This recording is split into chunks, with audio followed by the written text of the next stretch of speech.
A biker slapped a 70-year-old veteran. What happened 10 minutes later left everyone speechless. The sharp crack of a slap echoed through the diner. Heads turned. Coffee cups froze midair. Silence settled like dust. At the corner booth stood a burly biker in a black leather jacket, looming over an elderly man whose thin frame trembled slightly. The veteran's face was still turned from the blow, his worn military cap tilted, a faint tremor running through the coffee cup in his weathered hands.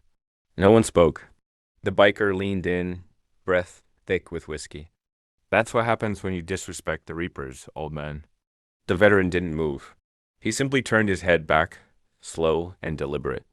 Steel blue eyes meeting the biker's with something far colder than fear. Something earned in a place far darker than this. His name was Frank Carter. 3 tours in Vietnam. Shrapnel in his leg. Friends buried in foreign soil. And every morning, for as long as the staff could remember, he'd sat in that same booth, sipping black coffee, reading the paper. Today was supposed to be no different. Until the biker walked in, swaggering like he owned the place, barking out laughs, pushing past a young waitress without a second glance. Frank had said just one thing. That was all it took. Now, his cheeks stung, and the diner sat frozen in disbelief. But what disturbed Frank most wasn't the slap. It was the helpless look on the waitress's face. She reminded him of someone, and Frank Carter wasn't just a veteran. He was a father. Patch the biker grabbed him by the collar. "You got something else to say, Gramps?" Frank didn't respond. Instead, he reached for the dusty rotary phone bolted to the wall beside the booth. The biker laughed. "Who you calling? Your bridge club?" Frank said nothing, just dialed a number from memory. When the line clicked, he spoke 2 words. Then he hung up. Patch shoved him back into the booth and pulled a knife. The waitress gasped. Frank didn't flinch. He folded his hands and waited. 10 minutes later, the ground outside trembled with the roar of engines.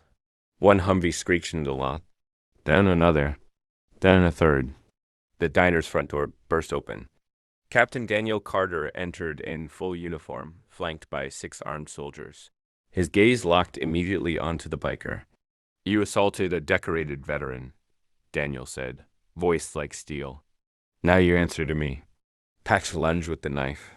He didn't make it far. A soldier stepped forward and disarmed him in one swift, brutal motion. Patch was on the floor before he realized what happened. Frank stood slowly, looking not at the biker, but at his son. "He doesn't get to walk away, Danny?" Daniel nodded. "He won't." What followed wasn't a fight, it was reckoning. And for the first time in years, he let his son help him up. Patch was hauled out, thrown into a military police transport. He screamed threats until Daniel leaned in, voice low and lethal. "You're lucky the Army treats prisoners better than you treat veterans." The door slammed. The truck rolled out. Back inside, the diner slowly came back to life, a hush of shocked whispers filling the space. Daniel sat down across from his father. "You okay, Pop?" Frank took a sip of coffee. "I've been through worse."